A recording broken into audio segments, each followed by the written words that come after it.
Hello there, Jeff with the Bigshooterist channel. Thanks for tuning in.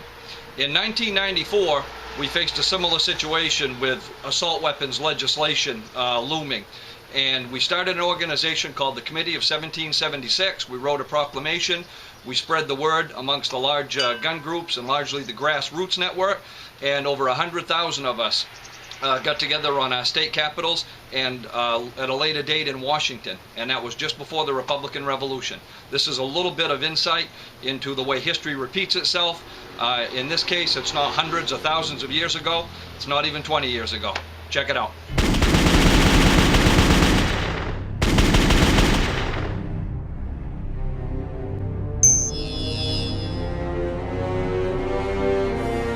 There's been a lot of talk lately about citizens peaceably assembling on their state capitals to let their local politicians know, and the federal politicians watching, where they stand on these ridiculous gun control arguments. Several people have asked me to upload this footage. It's a video clip from an assembly that we had on July 2nd of 1994. So in advance, I apologize for the poor quality. It was VHS. I apologize for the bad clothes and sunglasses and hat. You'll notice I had a lot more hair and a lot less of this. So I hope that you see that history does tend to repeat itself, and even though the names have changed, the situation remains quite the same. In here. It gives me a damn warm feeling to see so many true American patriots all sitting in one place. When they could be out sitting with their families having barbecues, they're taking care of their Constitution.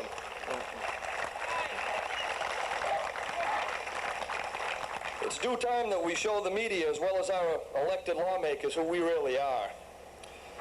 It's time to tell them we can see through their foolishness, and we can see through all of their smoke and mirror tactics. It's time to tell them that our Constitution, and specifically the Second Amendment, belongs to us. And we won't put up with it being used as a bargaining chip for anybody's political gain.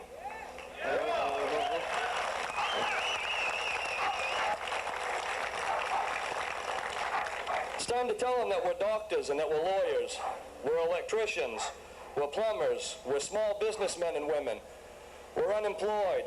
Even worse, some of us are self-employed.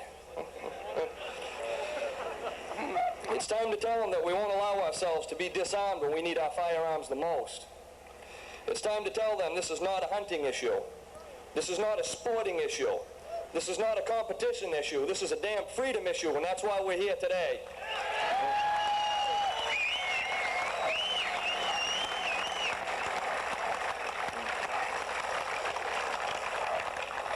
I'd like to pass on a few quotes from a few of our founding fathers, and then I'm going to follow them up with a few quotes from some of today's elected politicians to give you an idea of what we're looking at.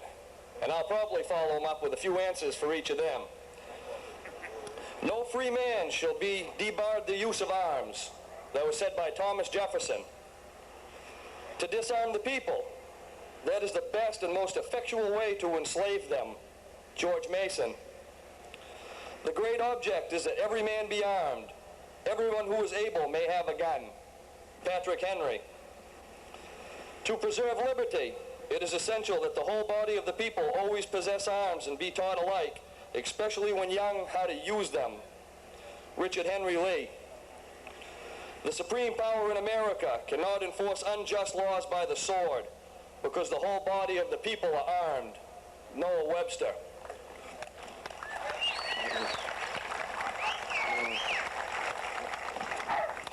Let's hear from a few of today's leaders.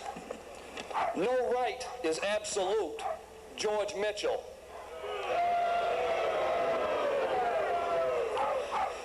Until we ban all of them, we might as well ban none. Howard Metzenbaum. Clearly, this is just the start. Chuck Schumer. And tell the NRA to get lost. Janet Reno. Well, I've got some answers to those people. No right is absolute, huh, George? Sorry to inform you of this, but my rights are God-given, inalienable, constitutionally guaranteed rights and are very absolute.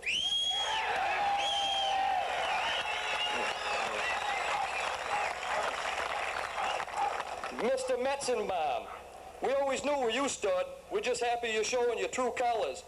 P.S. Enjoy your retirement. You'll find no tears being shed here.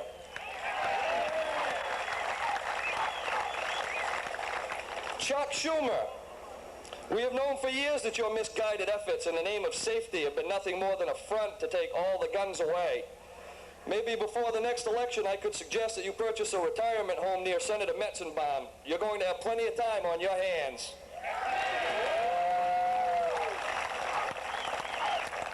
And to Janet Reno, you get lost. The NRA is made up of over 3 million law-abiding, tax-paying United States citizens, and when we speak, you damn well better listen.